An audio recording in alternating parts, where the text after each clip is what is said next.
This story isn't just about a pitcher's shoulder that finally feels better.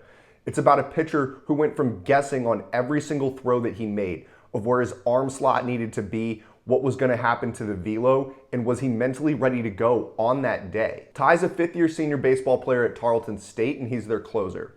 He was experiencing shoulder pain throughout the fall and early winter, and it was affecting his throwing schedule where he wasn't able to throw as frequently, and the velo that he had was starting to dip.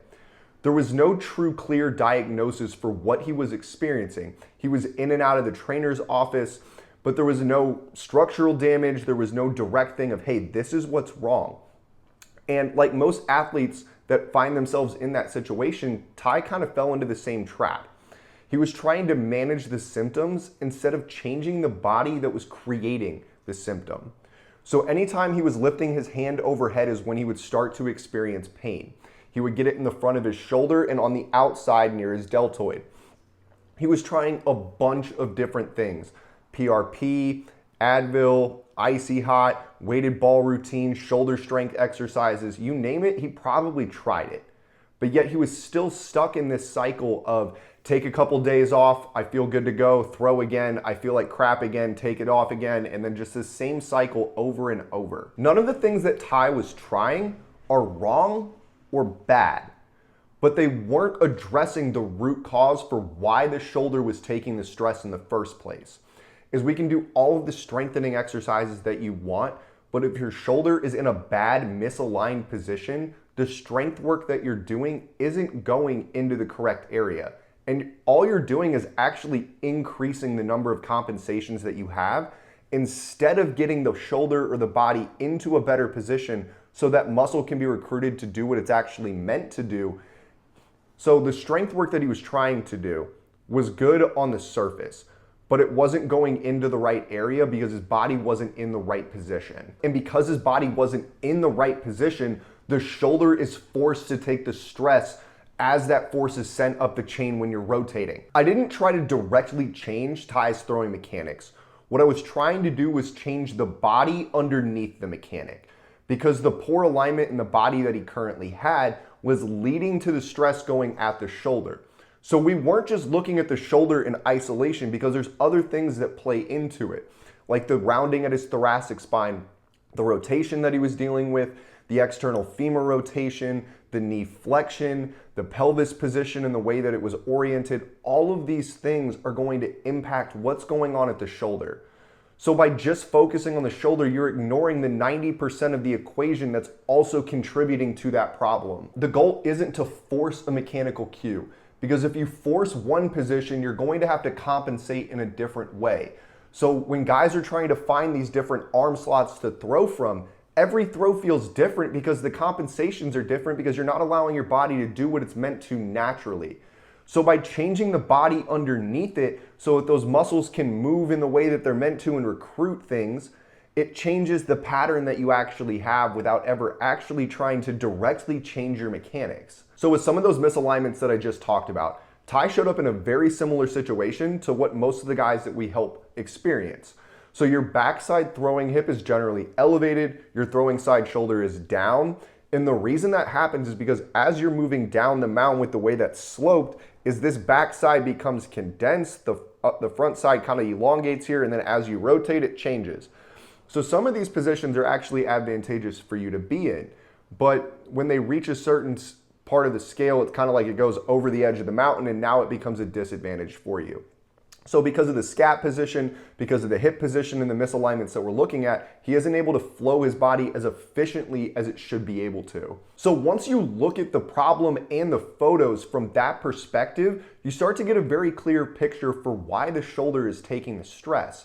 Because of those misalignments, the stress has to go somewhere. And in Tai's case, it was going to his shoulder. The goals are get you out of pain, improve the movement profiles that you have, from improving the relationships between the hip, the spine, the shoulder blade, the shoulder, and how that force is being sent through the chain. So in our first assessment, I sat down and I explained all of these inefficiencies to Tai, and he started to get a really clear picture for why his shoulder was having to compensate. So the first program that we put him on, the goal was to improve the thoracic position from the rounding, the rotation, as well as the shoulder position and how that shoulder and shoulder blade are there.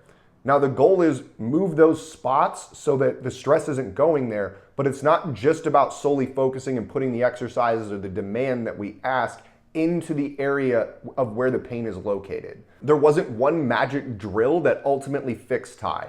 This is about trying to find a new position that your body can start from a baseline perspective each and every day, so that when you go out on the field, you don't have to guess, where does my arm slot have to be? Is that going to be painful? You have full, complete trust of what you're doing. After those first 2 weeks, Tai came back and he reported that his shoulder was feeling much better. It wasn't quite to 100%, but it was definitely a big step forward. His velo had also jumped up to 93, where over the fall he had been primarily 90 to 92. At the 4-week mark, Tai's shoulder wasn't in any pain. He was sitting at 93, and most importantly, he didn't have to guess about where his arm slot had to be on that day or on that pitch. So it freed him up to go out there and actually compete with all of the stuff that he has in his arsenal, as opposed to thinking, I've got to be here on my fastball, I've got to be here on my slider, and if I do this, I'm going to be in a shit ton of pain. When you're operating from that type of perspective of trying to guard, number one, your body isn't going to move as efficiently as it should because you're holding tension within it as you're moving, but you also aren't going to have the full conviction on that movement that you're putting out. Tai wasn't only seeing these results on the field with how his body was feeling and what the radar gun was telling him, but he was also having way better recovery. And this is going to sound crazy, but he told me that his whoop score started to go up when he started to do posture in terms of the sleep recovery and the benefits that he was having. So he was able to get into the weight room and have a higher volume and intensity demand that he was putting there. He was able to throw more frequently and all around just feel better because his body's in a better position and it doesn't have to work as hard to accomplish the same goal, which means you fatigue it less in the same training session that you have, meaning that you can recover better from it. Before we started working together, Tai would have to show up to the field and do a 45-minute warm-up routine to maybe feel ready to go. At this point, he's able to do 10 to 15 minutes of posture and feel like I can go rip a ball as hard as I want and not have any consequences because of it. I asked Tai, how would you explain posture therapy to somebody who had no idea what it is? And the explanation he gave me is extremely simple. It's real and it works. He came into the program skeptical of, is this going to be the thing that finally gets me over the hump? And he found out very quickly that this was the thing that he was missing his entire career. This is the reason why we can't chase symptoms, because Tai's pelvis, his spine, the shoulder blade position, the knee and the ankle are all things that were contributing to this problem. And until those variables got added to the equation, his shoulder didn't see any results. Tai's case isn't about magically changing the shoulder.